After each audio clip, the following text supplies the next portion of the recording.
Okay. Water's boiling good.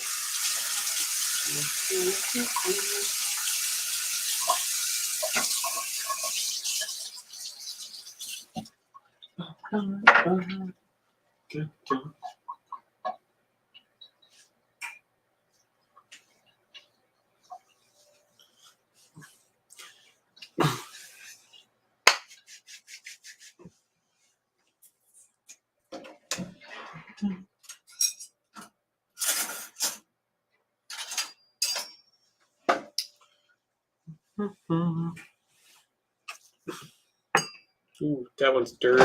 It's okay.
Oh, God damn it.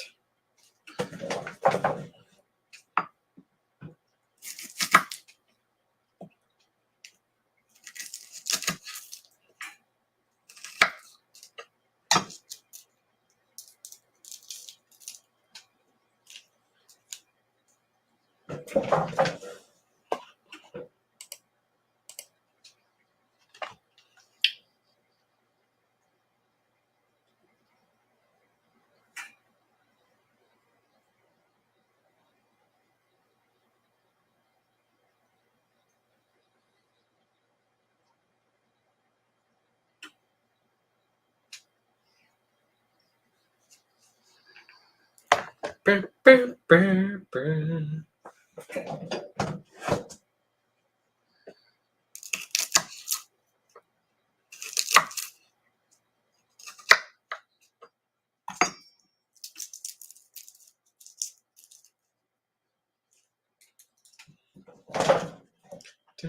dun. Ba, ba.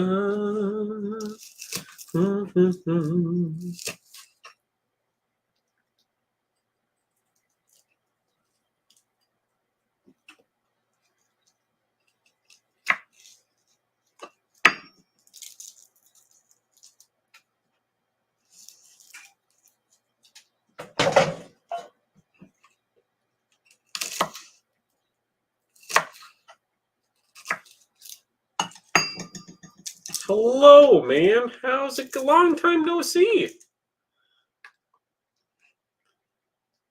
Domino's. I actually really like Domino's as far as the pizza place goes since they reinvented themselves. So that's usually the pizza place I order from when I need to, when I want to order pizza, when I don't want to go through the effort of making it myself. That's normally where I'm ordering from. And they owe me a lot of free pizzas because they're always late because they're short-staffed around here, which I understand. I understand that entirely. But it must be pretty slow at work, huh? Now, since you work at a pizza place, what is the best toppings to put on a pizza?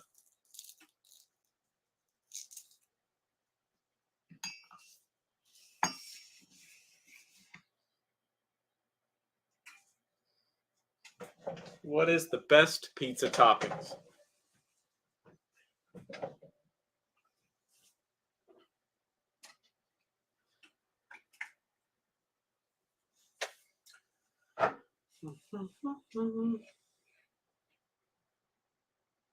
Slow during church? Is it church time right now? I thought church happened at like 10 in the morning.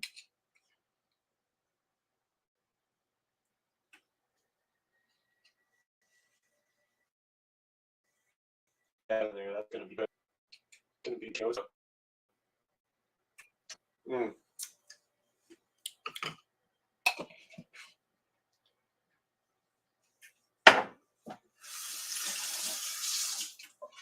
What are we cooking? That's a good question.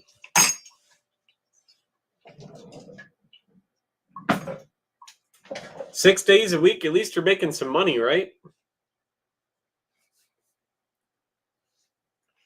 Well, so far we have pearl onions and potatoes. And I haven't even peeled my potatoes yet. And it's hot, so I haven't put my tunic on, but I'm in my Austro-Hungarian uniform.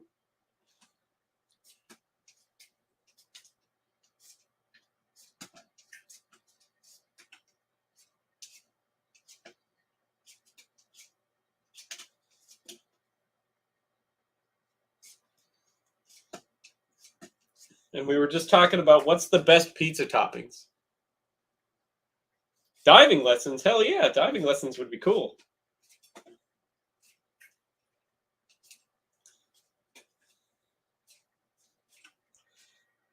So why do you want to get diving lessons? Any particular reason or just for funsies? Hello, Tom. I am doing traditional Austrian task of peeling potatoes in uniform. Working them early shifts. Well, that's kind of nice because then you get the whole afternoon to yourself. But you also have to wake up early, so I get it. I get it. Don't need to tell me twice. I got to get up early tomorrow, too, at like 3 a.m.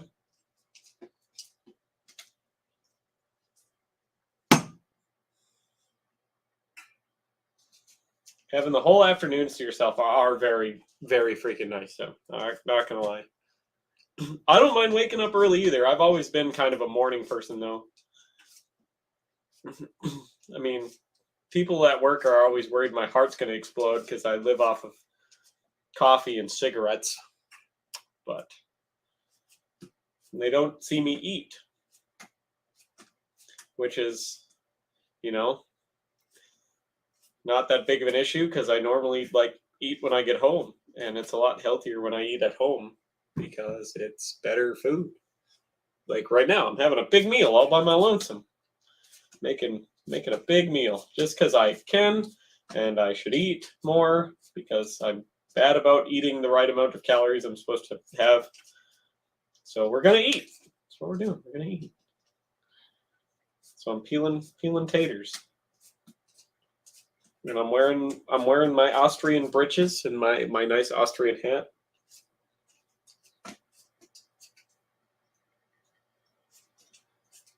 My nice off-white cotton t-shirt.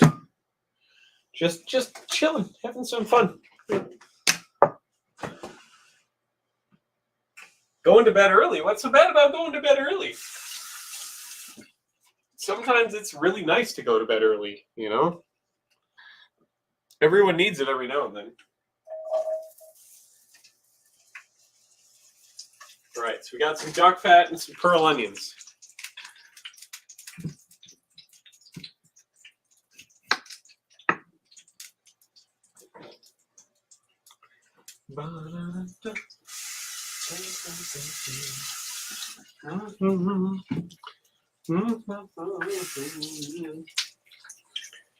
Duck fat and pearl onions so far. Can't go wrong with that.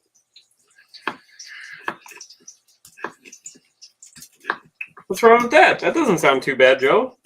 I don't see the problem there. I don't see the problem there at all.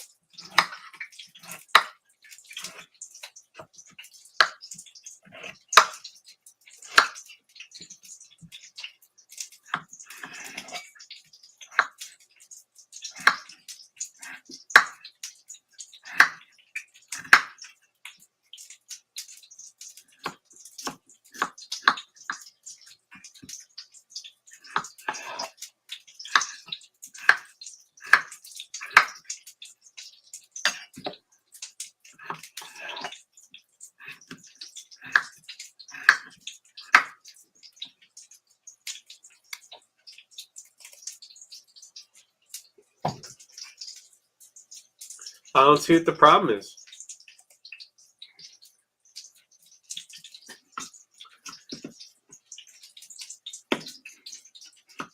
What's wrong with waking up that, early if you're going to bed that early?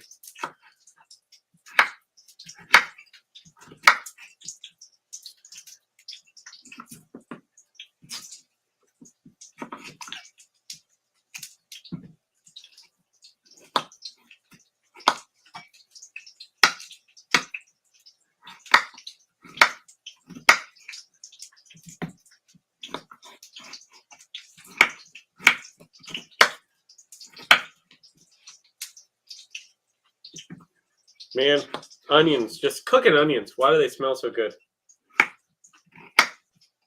You know what I mean? Why do onions just fucking smell so good when they're cooking?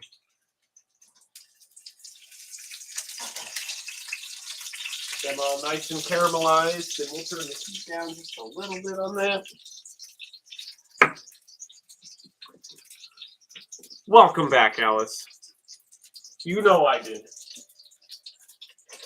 Taters into the boiling water. That's right, onions and potatoes. We're going very classic here. It's a lot of fucking potatoes. I might have made too many potatoes, but that's okay. Potatoes are always good.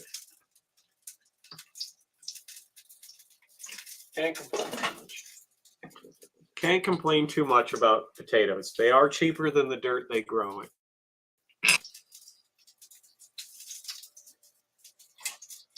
Perfect. Those are going. All right, and I got a good deal on some mushrooms. So we're going to make some mushrooms. And I like mushrooms. There's a lot of people out there that don't like mushrooms. Those people are wrong. They're missing out. They're obviously not very fun guys because they don't eat any fungi. So, it's a dad joke for you guys there.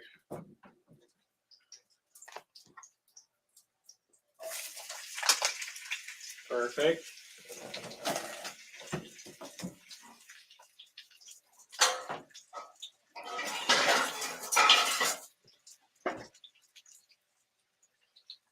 Give those a stir.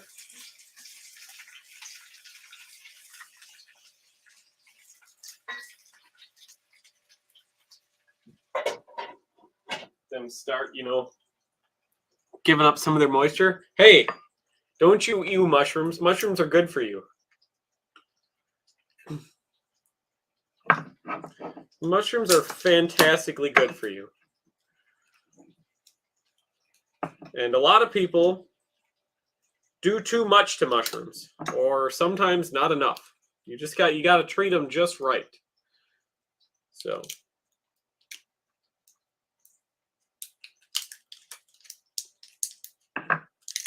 I'm doing quite well. I had a pretty productive day. I got all my chores done, which is good. I'm wearing my finest wool pants, if you can't tell. And just because, I'm not French, but my stomach is, we're gonna get a nice healthy spoonful of garlic in there. Can't go wrong with a nice healthy spoonful of garlic. Garlic's so good for you. Can't go wrong. And so now we can move the cutting board out of the way. Dun, dun, dun, dun, dun. We can go right over yonder. And then we got Juan. Not expensive wine by any means, but Juan.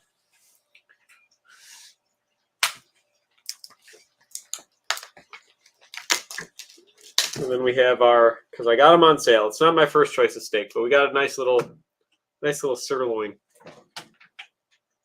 We're gonna have nice little sirloin there.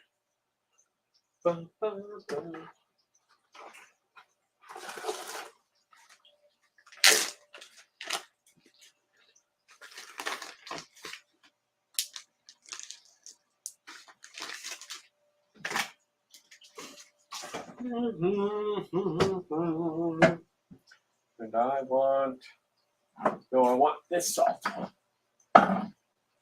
This is the salt that I want.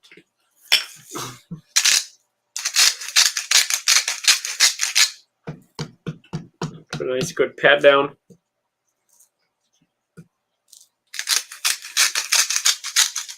A nice good pat down.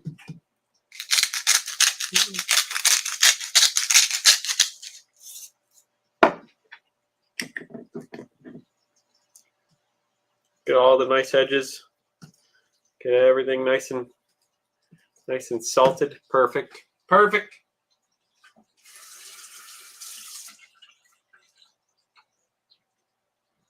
That's right, Joe. Stuff will hopefully get better for you. I hope it does anyways. Hope everyone's life gets a little better.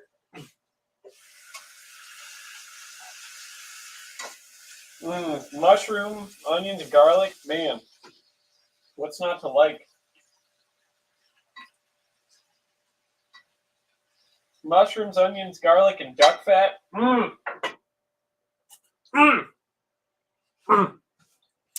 Mushrooms, onions, garlic, and duck fat. What's not to like?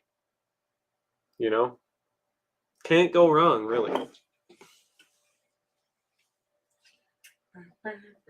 That needs to come.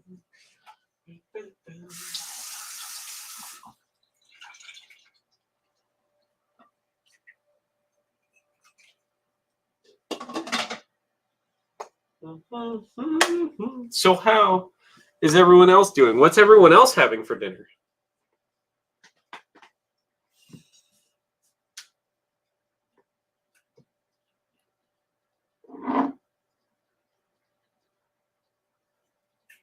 Hopefully something hearty and delicious. Because we got our perfectly cute little steak here. Perfectly cute. I suppose I could be having a drink right now. Just what do I want to have to drink? That's a good question, me. Vodka. I have some. Look at that. Do have vodka. That is a thing I do have. Well, sounds like a plan to me. Sounds like a plan to me. Dun, dun, dun. Dun, dun, dun.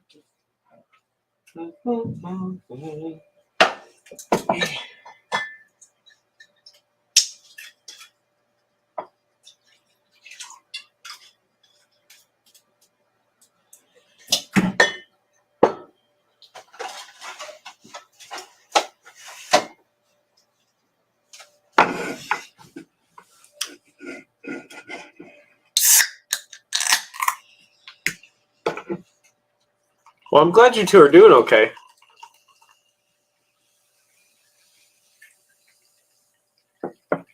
No, he didn't. Past me was too busy making food.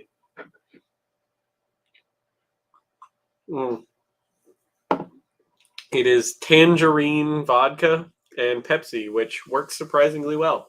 I didn't expect it to be bad, but I didn't expect it to be this good. So it's got that going for it. Opinions on mushrooms. Since people don't like mushrooms, apparently.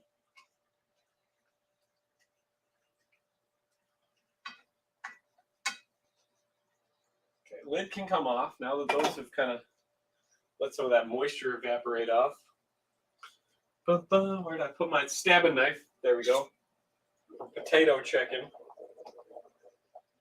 Well, bit of a ways to go. Well, that's okay. You can change your profile pic whatever you want. Choice of the internet, right?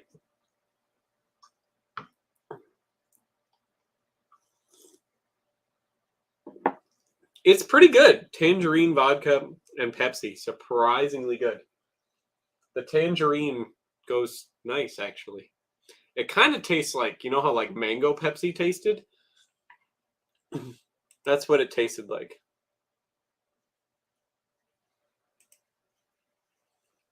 So.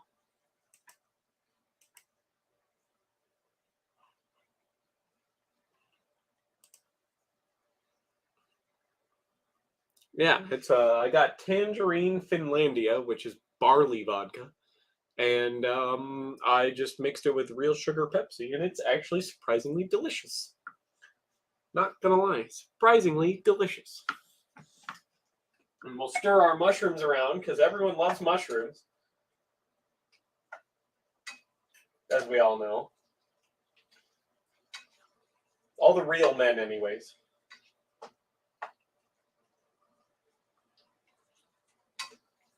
Let just a little bit more moisture cook off of those.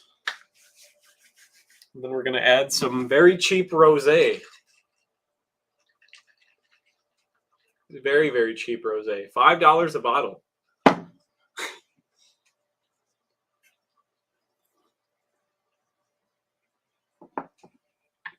It's going to be good.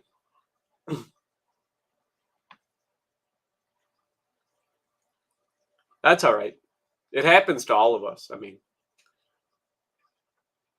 there's a very unrealistic image of what society has put on people, so it makes sense.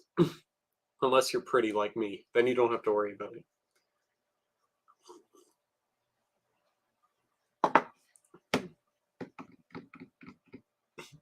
Just how it is, you know?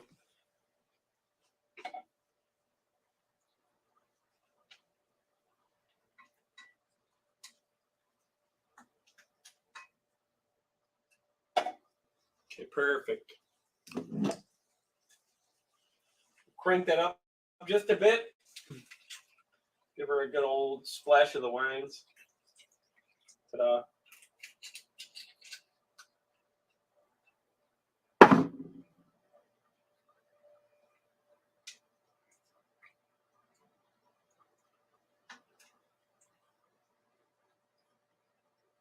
sure they all get kind of evenly wine flavored.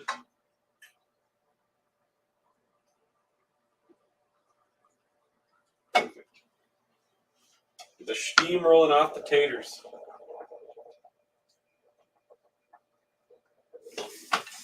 Still a ways away on that. See, thank you. I always knew it was that way.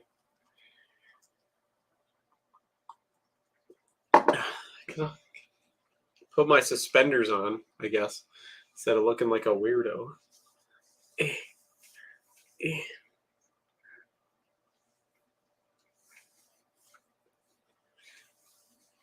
There we go.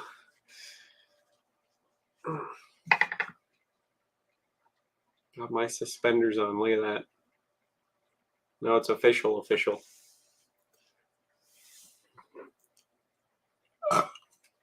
God, that is too good.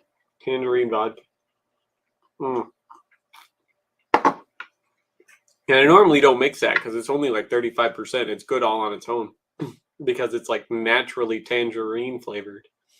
And it's delicious. It's fucking delicious. Those Finns make some good shit. Garlic, duck fat, mushrooms, onions, and wine. God damn. That's pretty much just the description of French food right there. All I need is some snails.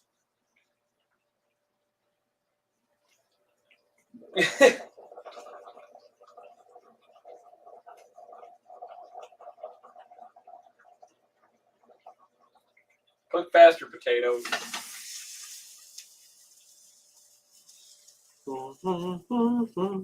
Thank you. I could put the tunic on, I guess, too. Since I got it.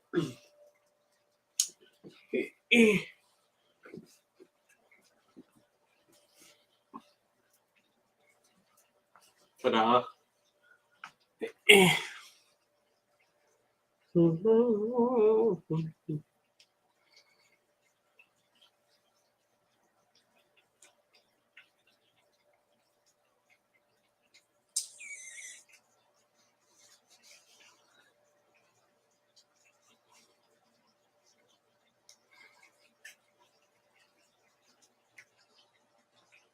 I like how they even went for the like historically accurate like zinc buttons on this.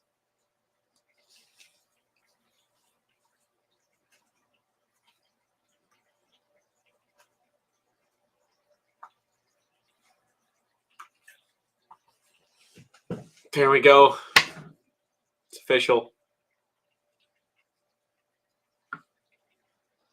Well done on the mushrooms? Sure can. I'll make sure your mushrooms are well done.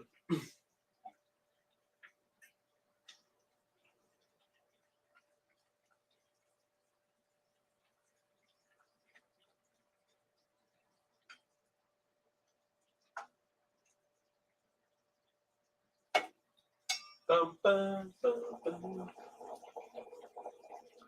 We're getting there. Potatoes are getting there. It's good.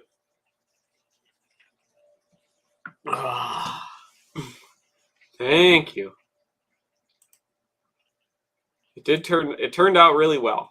The uniform turned out very well, I think. So, my nice Austro-Hungarian uniform. Mushrooms are delicious. Incredibly delicious. That's the thing that people don't understand. Mushrooms are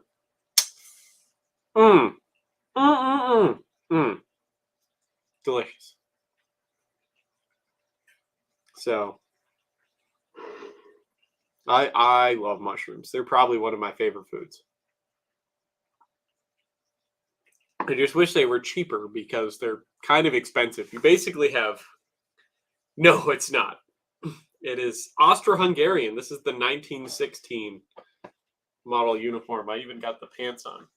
My very high-waisted pants because that was the style. So.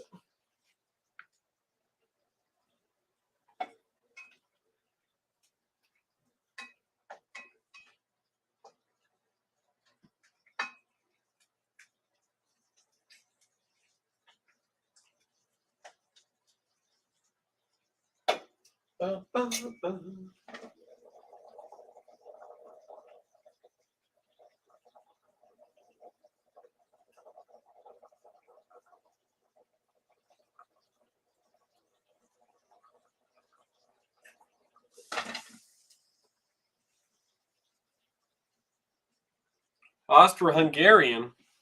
Well, here's the thing. Hitler was Austrian, and he wasn't good enough to sign up for the Austro-Hungarian military. They told him he was too crippled and too stupid and stuff like that. I forget what the actual reason was as to why he couldn't join the Austro-Hungarian military, but they rejected him medically, actually, and so he had to go join the German army.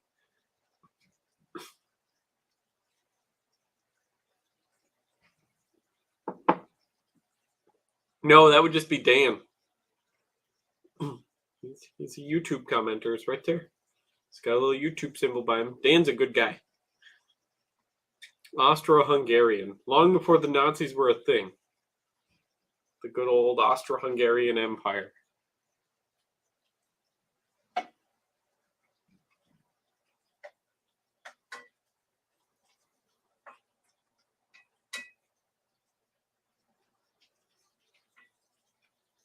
The good old Austro-Hungarian Empire. Yeah. Come on, Alice. How dare you forget Dan? Dan's been around a long time.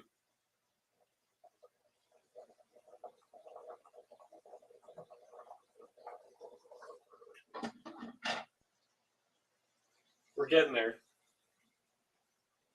Why is Austria hungry? Probably because they were had 15 ethnic groups within their country, and they were a dual monarchy, which means that the Emperor of Austria, who was Franz Joseph, was also the King of Hungary. They were technically two separate countries under the same leadership, which is why it was called the Austro-Hungarian Empire, because it was the Empire of Austria and the Kingdom of Hungary joined together through one king / emperor. So, Franz Joseph.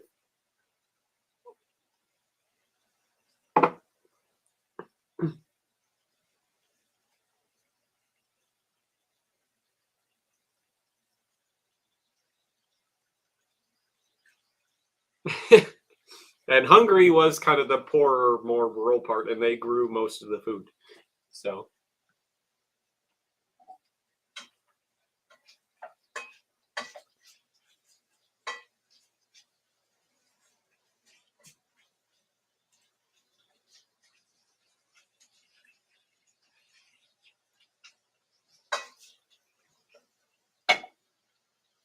they did grow most of the food.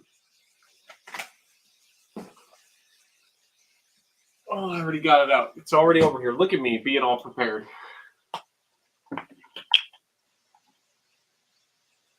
What? You were always femboy photography.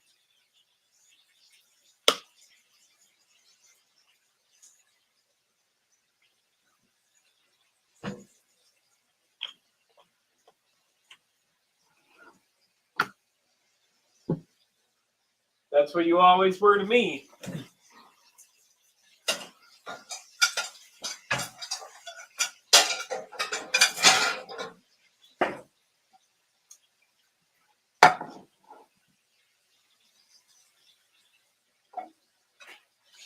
I keep telling people it's time to reform the monarchy. They would be the powerhouse of Europe if everybody brought back the Austro-Hungarian Empire.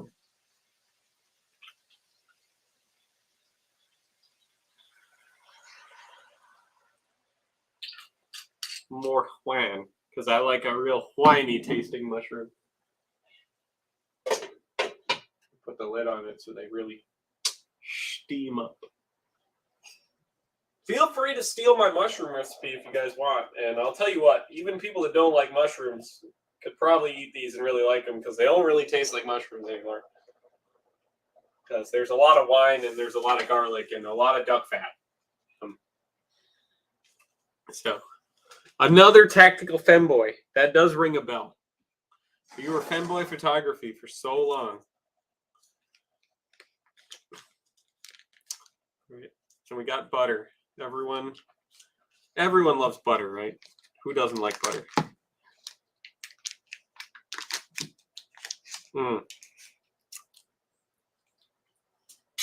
Can't let any of that butter go to waste. It's too delicious.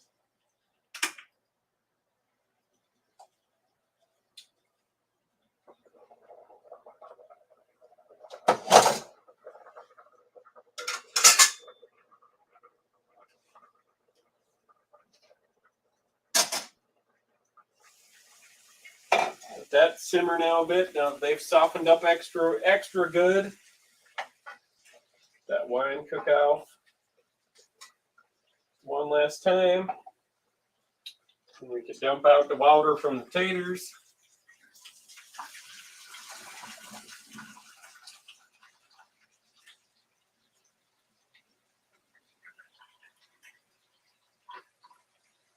It's the key to good mashed potatoes right here. Put them back on the stove after you drain all the water out of them.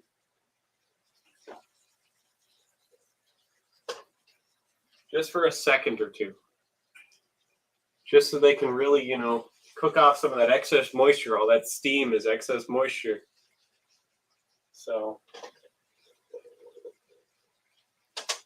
want them to just get kind of lacy around the edges. Then we're going to add one whole ass half stick of butter. Because why the fuck not?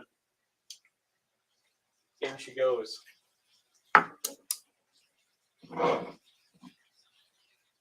A belt-fed upper AR. Why not just get like a 240 then? And then I want just a little bit of garlic in there. Skadoosh. Oh, damn it. Drop my garlic lid. Now it's going to smell amazing in here for the next couple of days. Belt-fed upper AR. Just a little cream. Just a little bit. Perfect. And the last thing I'm going to need is time. Got a lot of time on my hands. Where's my tater masher? There it is.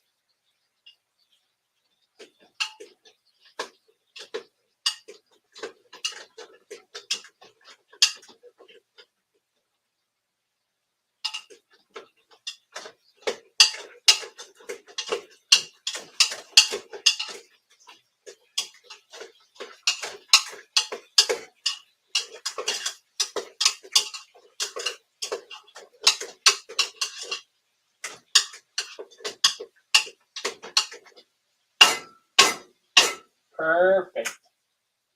We're going to have the best mashed potatoes ever. Oh, God, those mushrooms smell so good. I can't even. You people that don't like mushrooms are missing out. Thyme. Now, thyme's really good for you guys. It's got anti-aging effects, and it's also just, delicious. So you guys should be eating more thyme. Thyme is amazing.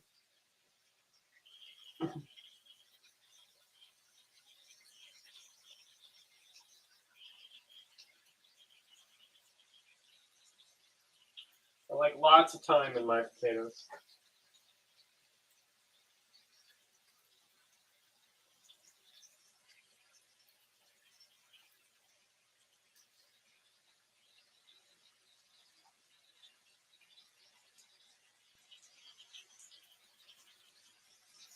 All right, one more sprig of thyme.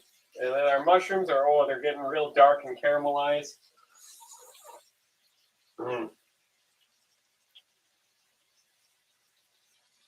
Perfect.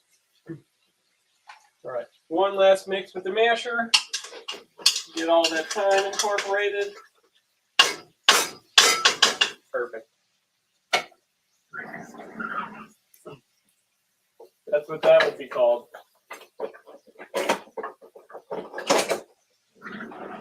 All right, so then we put the lid back on that so we can just kind of stay nice and delicious.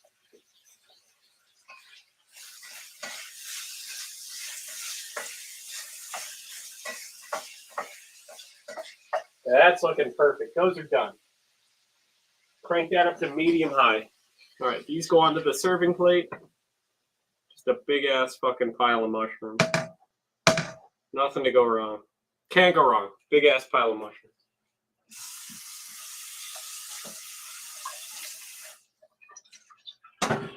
Then the only way a steak should be made. So I get one of these. Insert PUBG reference. Time does go by quickly. You are correct. You are correct. And I will show you guys what the plate looks like as we kind of like update it and get through here. So first thing I'm going to do is to keep the potatoes from drying out just a little bit because they are still on the heat, just a smidge. Just a little bit more cream. Just a little more moisture. Just a smidge. All right. That's heating up. Neutral oil. I like sunflower. You could use olive oil. You could use whatever the fuck you want. I like sunflower oil as a Slavic person.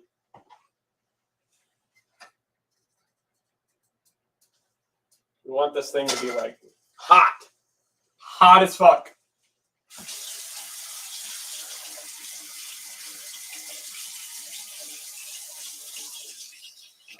Now, when I say hot as fuck, a lot of people don't know what that means. I'm not talking about the hottest sex you've ever had. I'm talking about like 2 rats fucking in a wool sock in like July heat. Hot fucking. So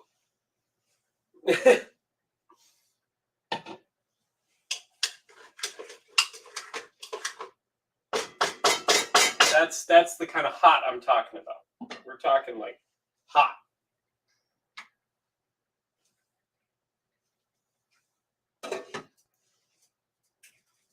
Well, I make a good steak. I make a very good steak. Right. Don't need that anymore. I'm gonna need that. We're getting there as far as the heat goes. Very fucking hot. Super hot. And then here's a trick. All right, so after we salted our steak, we're bringing it up to room temperature. Okay. It can be both. No, it can't. Rats will die fucking in a wool sock. So here's our steak.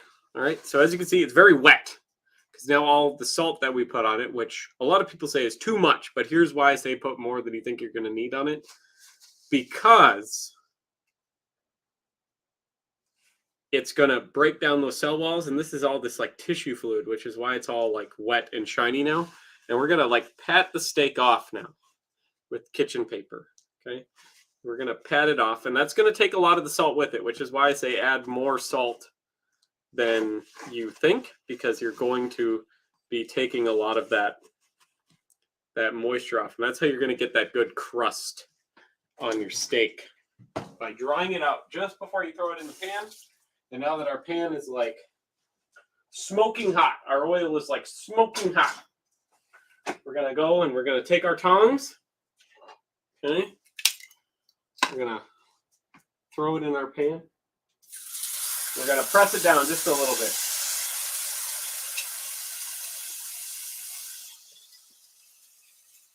Just a little bit.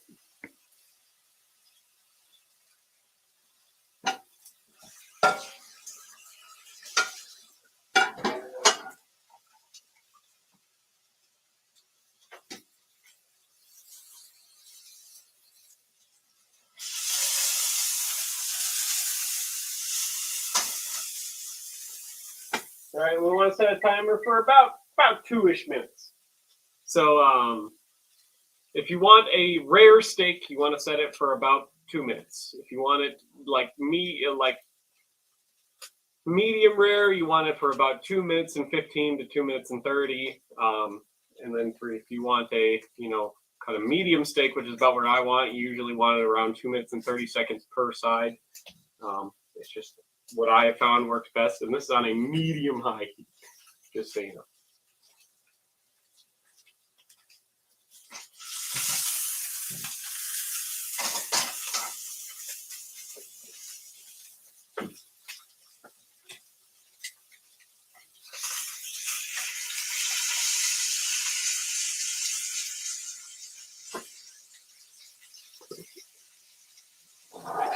I can come back over there.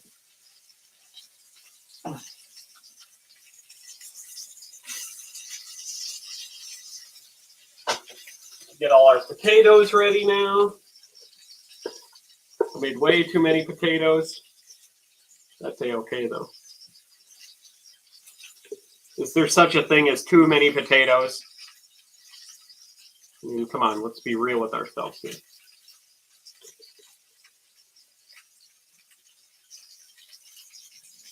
Be real with ourselves. Is there such a thing? I mean, I'll eat them right here.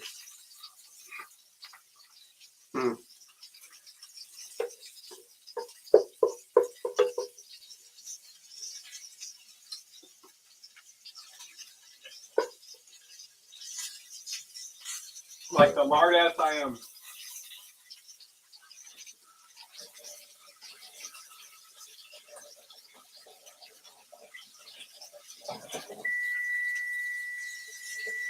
Don't worry, you're fine.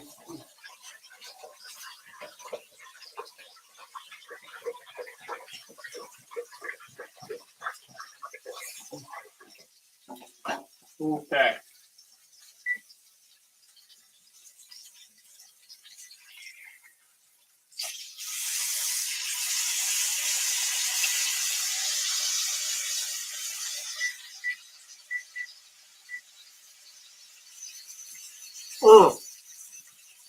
No, you can't have a steak well done. That's a crime against humanity. I'm gonna have to disagree with you there. No well done steak. I'll go to medium well. That's as far as I will go. We will not do well done. I will go to medium well for a person though. That's tolerable. Because a well done steak is just going to be dry and terrible. A medium well steak, you could still have some juiciness in it.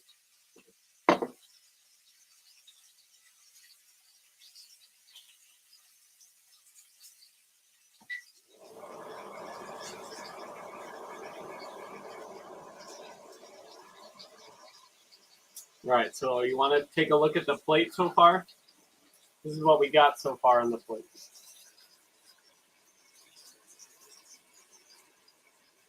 Garlic thyme mashed potatoes, and we haven't tasted the mushrooms yet, so.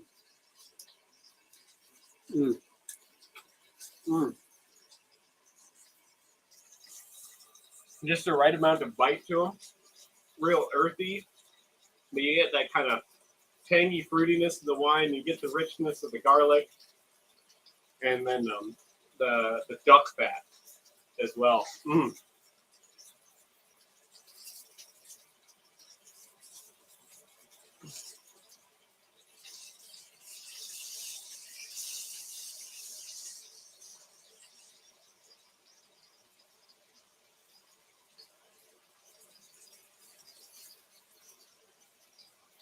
Well done's too much. It's going to be so dry, it's not even funny.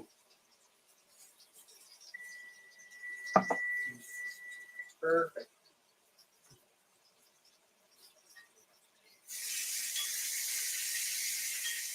So we're just going to stand it up, sear the edges a little bit. We're burning off a lot of our oil, so I'm going to add just a smidge, just like a tablespoon more.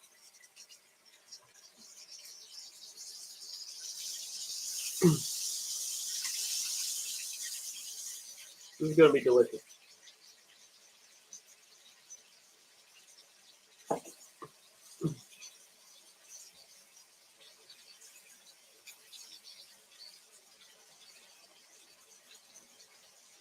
It's going to be delicious, I promise.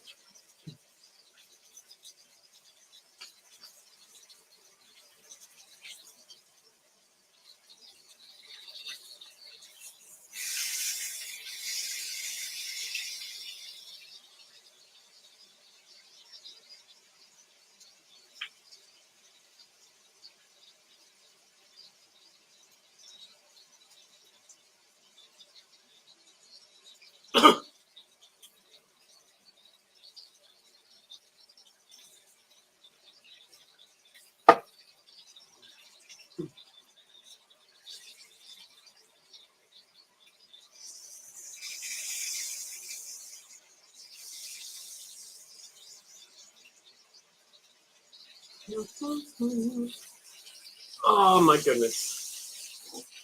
It's almost time for a second drink.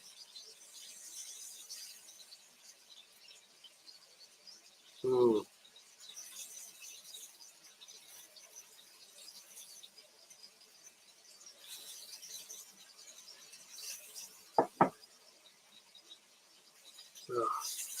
What should the second drink be?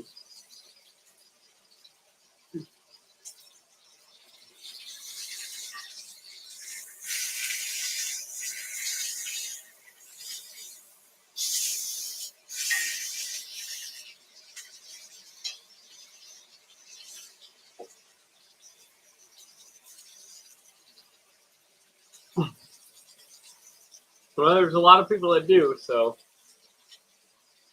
it doesn't surprise me in the slightest. I think I'm gonna have French rum.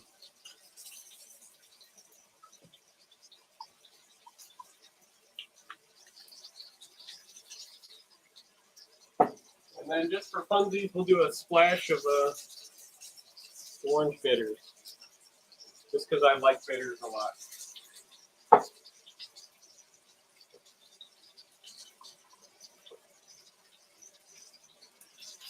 Just because I'm a fan of orange bitters.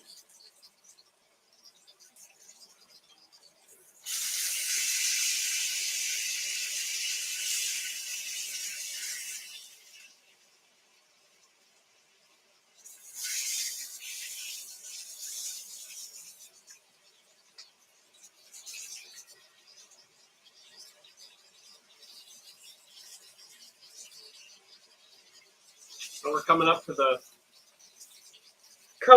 the best part of making a steak. The rich, unctuous pan sauce. It's all right. It happens.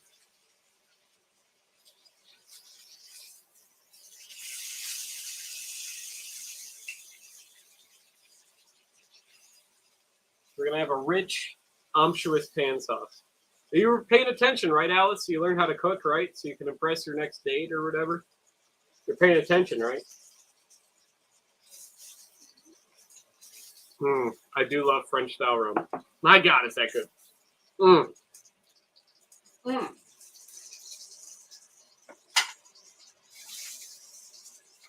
Okay. Now we got that nice, beautiful crust all built. Should be cooked almost all the way through. We're going to take our other half stick of butter. Perfect. We're going to take it off the heat.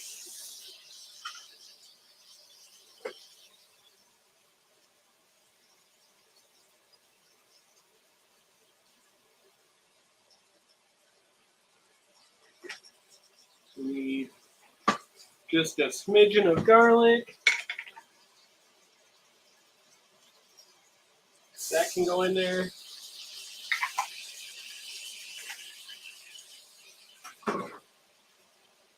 Then all we need is some rosemary. I like a lot of rosemary paste. So normally we'll do two sprigs of rosemary. We'll set that off to the side for garnish. And I normally like a pretty large bunch of thyme. You'll hear some crackling, pretty normal. It's just the herb leaves with the moisture reacting to the fat. Okay, we want to start angling your pan with all your herbs and your garlic and your butter and everything. Get that all nice together, and you want to start spooning all that deliciousness right over the steak.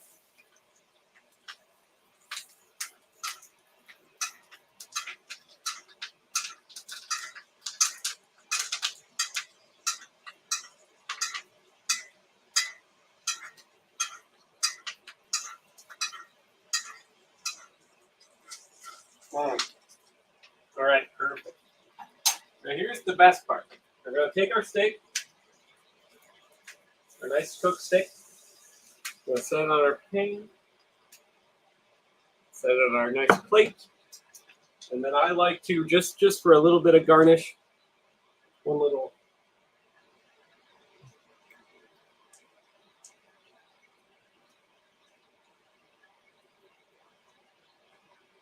just a little couple sprigs of thyme and rosemary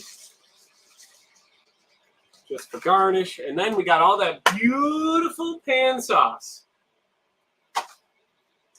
That's right, lock bars. If you want to steal any of my recipes, you can watch this. I'll allow it. If you ever want to impress anybody.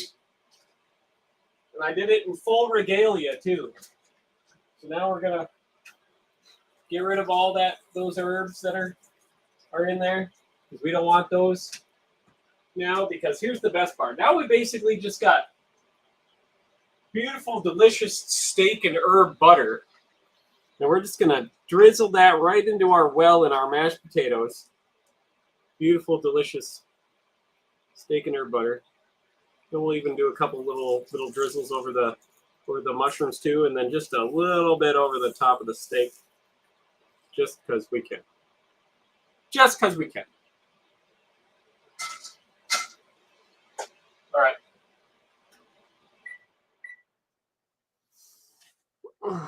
Okay, I need my good steak knife so you guys can see it. You're more than welcome, lock bars. This has been years in the making. Years in the making. All right. So we'll take a look at it now.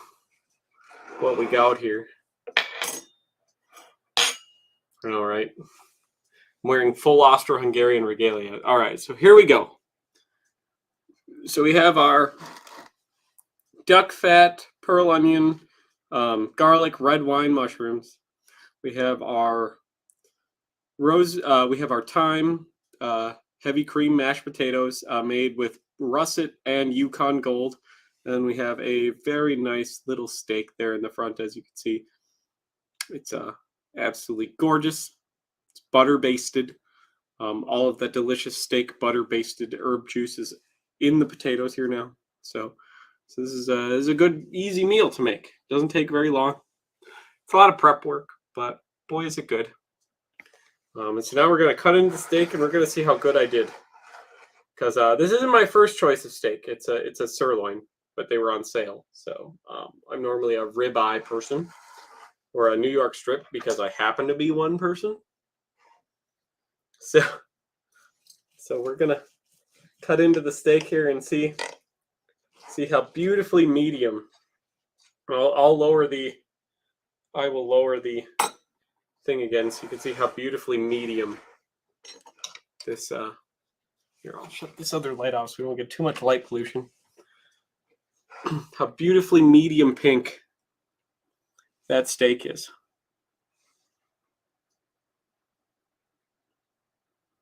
It's perfect.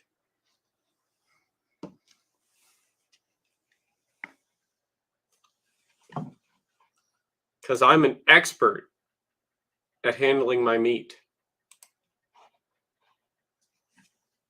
Expert meat handler over here.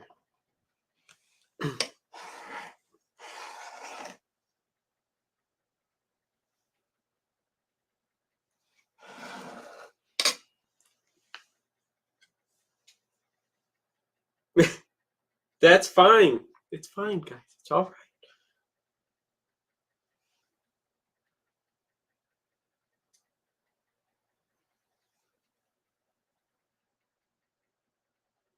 It's okay, everybody.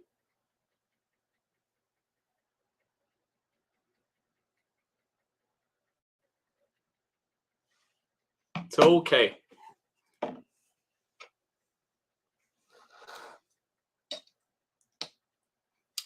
This is the best part of the meal, though, the mushrooms.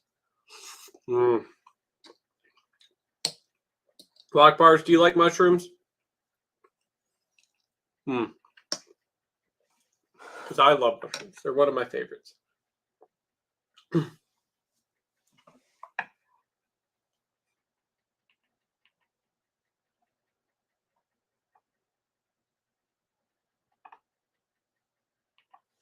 one of my favorites. You know what? I'll do you one better. I'll do you one better. Okay? You ready? Here I am. All right, I'm going to zoom right in on it there. There you go. You did it. I told her you said hi. Even better, right? And then she could see the dinner.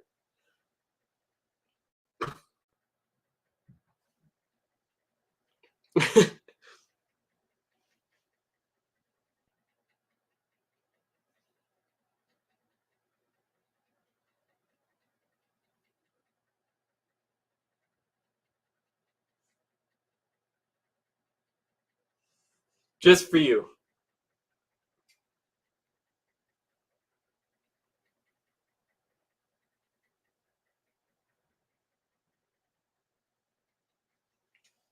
That's right.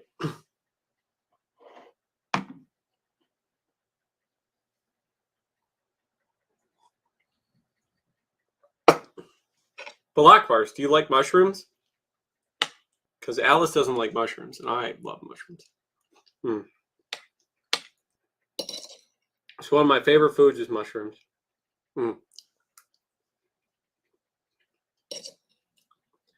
And people look at me weird when when you cook the mushrooms and you add just a little bit of red wine to them, which adds just an even another depth of flavor to mushrooms.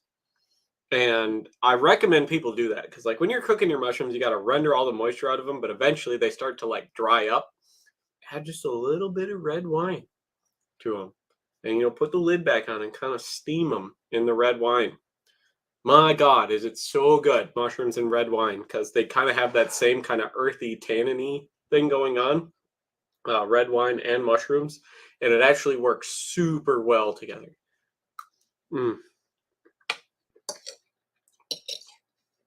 So if you haven't tried it, lock bars, I encourage you to, when you cook mushrooms, just do it in a little bit of oil. Okay, a little bit of nice olive oil. Put some whole pearl onion in there. Just peel the pearl onions, like 6 or 7 whole little pearl onions in there, and just a little bit of garlic, minced garlic. Okay, and then when they start to dry out, add just a little bit of red wine to them, and then put the lid on. Is it good?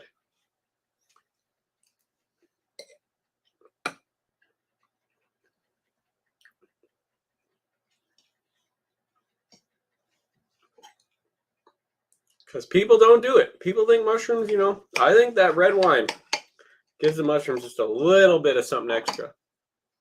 All right, now I'm going to show you how tender and how juicy this steak actually is.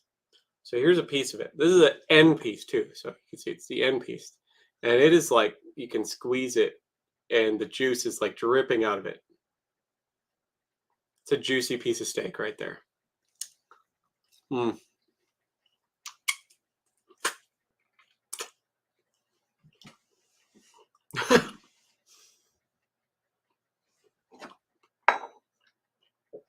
Just think, then you get to make all the jokes about how you're an expert at handling meat, like I am.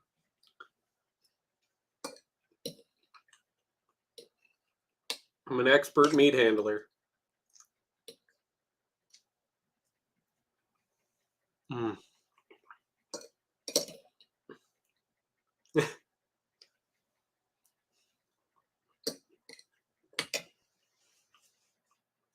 Well, unfortunately, I don't run a restaurant. And then just for you, lock bars, what I'm drinking is I'm drinking a 4-year-old French-style rum from Haiti.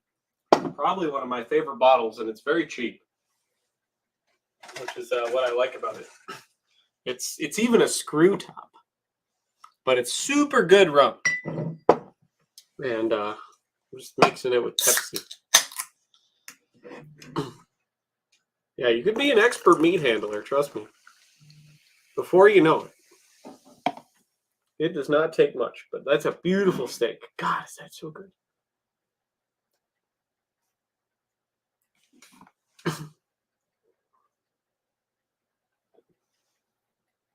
Everyone's now jealous of my cooking skills, apparently. That's right. It's fantastic if you can get your hands on it. They make there's like a 4-year, an 8-year, a 15-year, and then I think there's like a limited release 16-year. I think the 8 is probably the best, at least for me, because as rums get older, they tend to get like some funk on them, you know. And I don't like a rum that has a ton of funk on it. And the older they get, the more funk they tend to have. Um, but 8 years about perfect on the French style, and it's kind of grassier and more vegetal than a lot of rum because a lot of rum just tastes like nail polish remover, and unfortunately, it just does. This is the best bite you can get right here. You get a little steak and you get a little mashed potatoes, garlic potatoes. Mm. Mm. Richness and the creaminess of the mashed potatoes because of all the butter and the cream that's in them, and that kind of chewiness and that herbaliness now of the butter basted steak are fantastic. Well, first of all, what chamber marking does your 2830 have?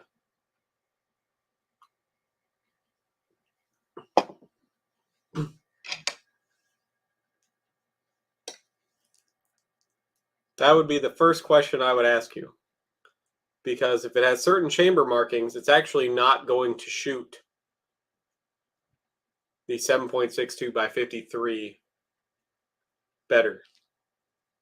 So, mm. No, he's learning, Ryan. He's learning.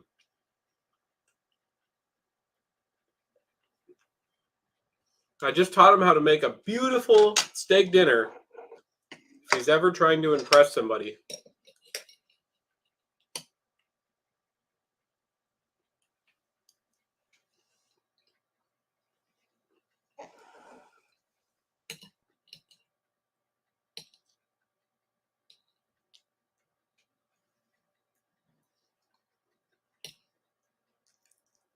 Because if it has a um, certain kinds of chamber markings, it's going to be, oh, show her. All right.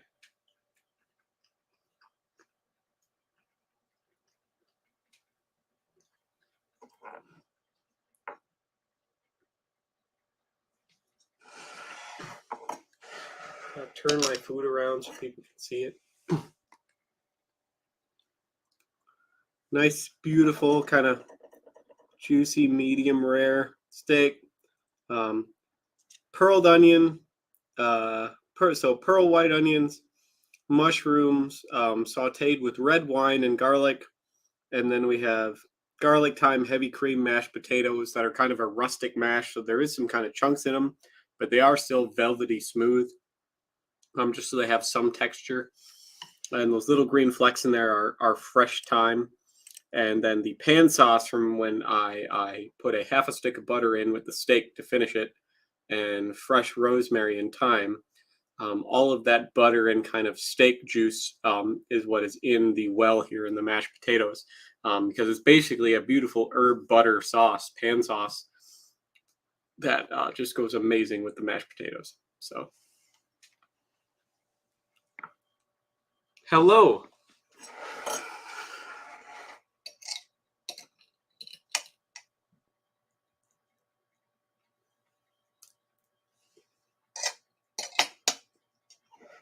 Hello, Vincent. Long time no see. How you been?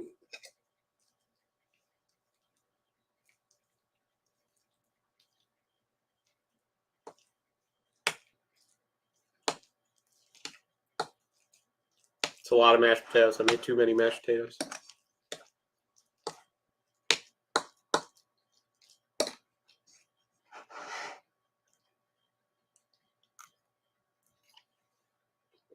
I'm doing very well.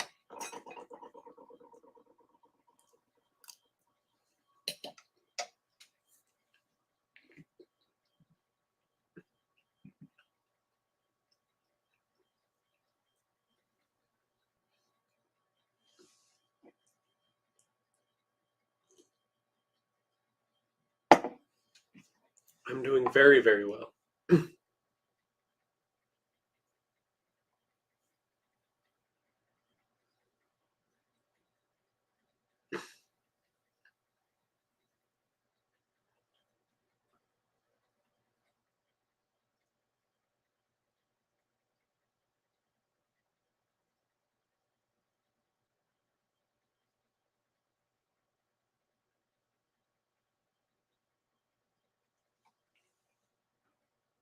Nope, she's off doing army stuff this weekend, so she might not reply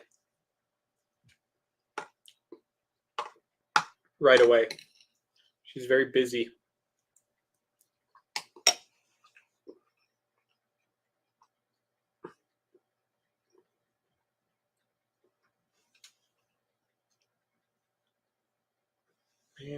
Man, is that a good steak?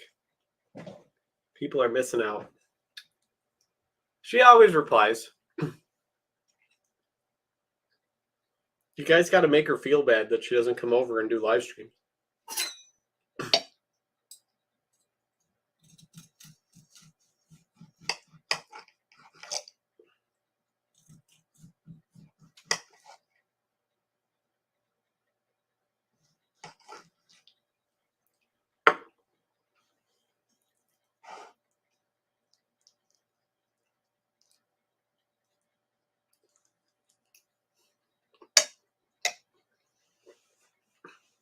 Upsetty spaghetti. Well, you'd be surprised. She's going through some stuff right now, so she's currently in the process of getting a new job. It'll be a couple months since she's had a job, so she's really excited for it.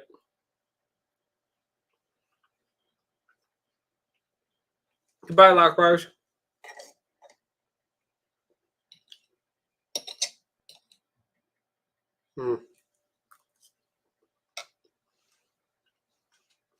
Look forward to it. Yeah, because there should be a letter marking on top of the chamber, on top of the barrel. And that'll let you know what the throat is. Because if it's a D, I wouldn't even bother trying to find 762 by 53.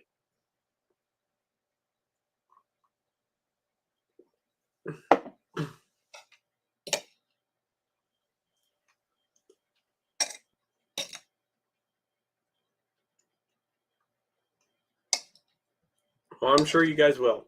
I'll be around as far as I know, so.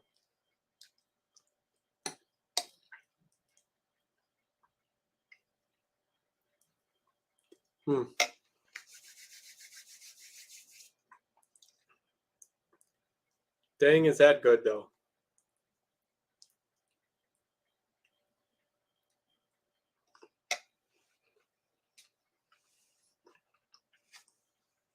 So did your boss not like the steak?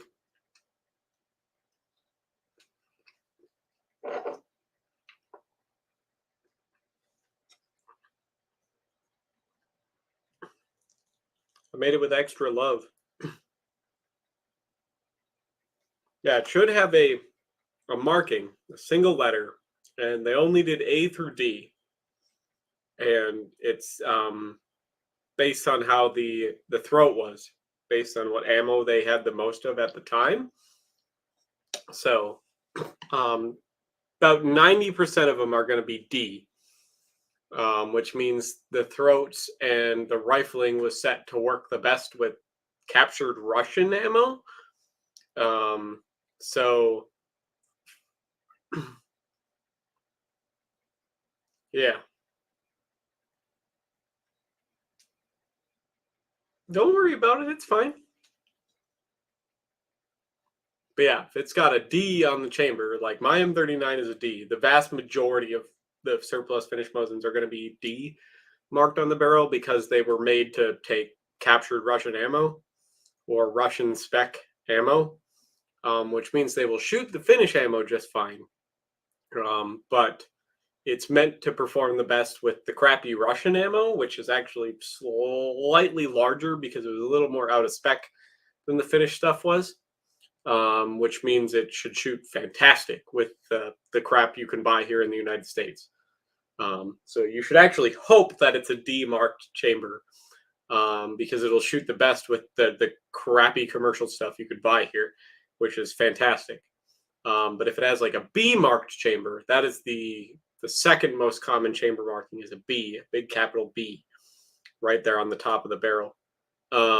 If that's the case, it's going to shoot the best with the 7.62 by 53. So we can comment in all the videos you want. I see all the comments, even when the live stream isn't happening. You can just comment on a video. So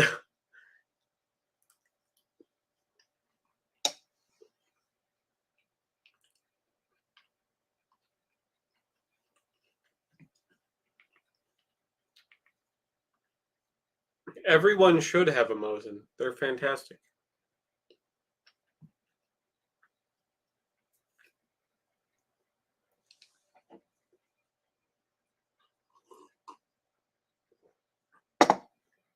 I'm a big Mosin fan. I say it's the best rifle of World War II for a lot of reasons. Because there's two of them for every Mauser that was ever made. And that's a lot.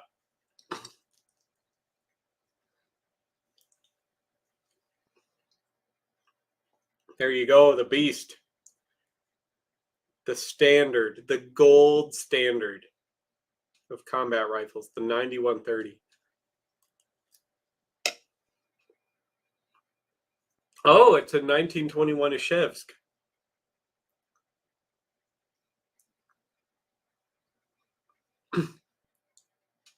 A Mosin is Russian, yes. You actually have a pretty early Ishevsk then, which is kind of cool, actually.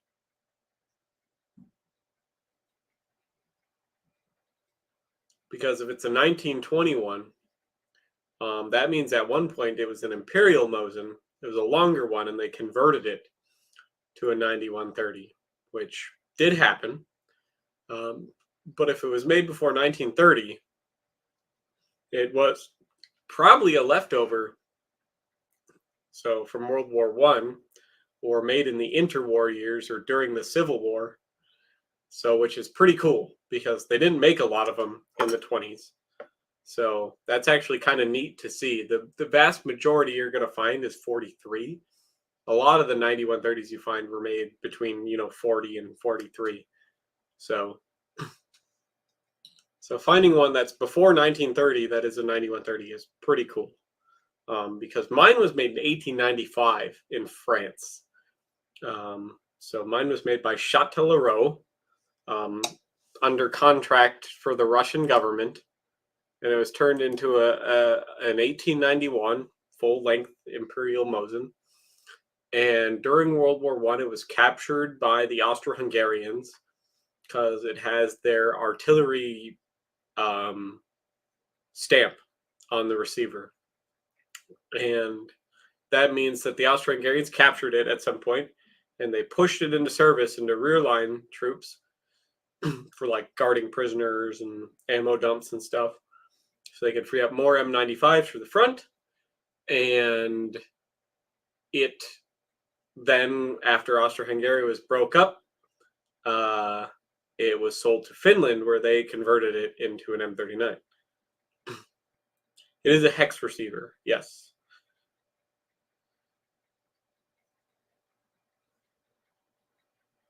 Yep, if it was made before 1930, it will have a hex receiver. So which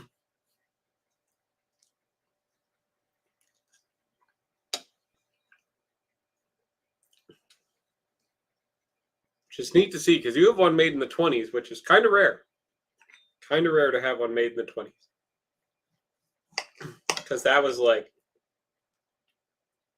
Russian Civil War era, which not a whole lot was being made at all during the Russian Civil War era.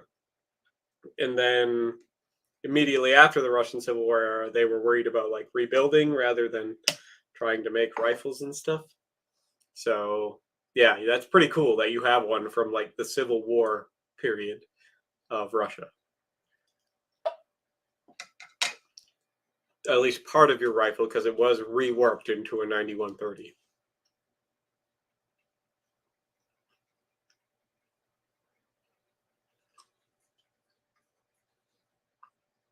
Which is really neat.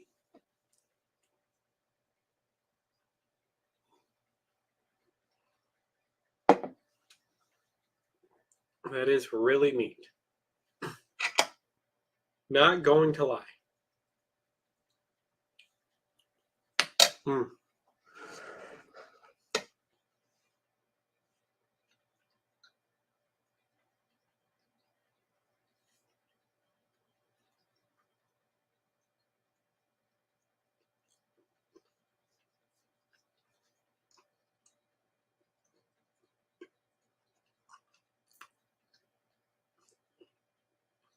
I have.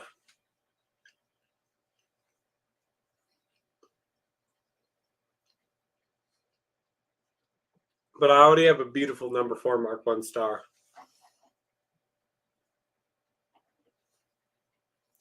Yeah, the French Resistance got a bunch of garbage from everybody. There basically wasn't any gun that the French Resistance didn't use. They had M1 Grands. They had 1917, American M1917s and 30-06. They had P14s. They had number 4s. They had number 1 Mark 3s. They had Labels. They had Berthiers. They had tons of stuff.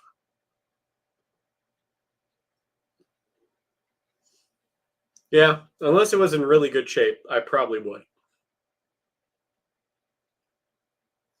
Or if it was a really, really good price, because they're getting kind of expensive now. The number 4s are. They're getting up near $1,000. So,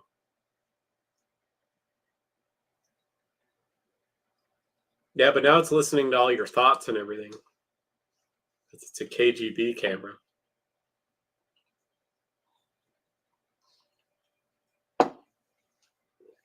Just saying.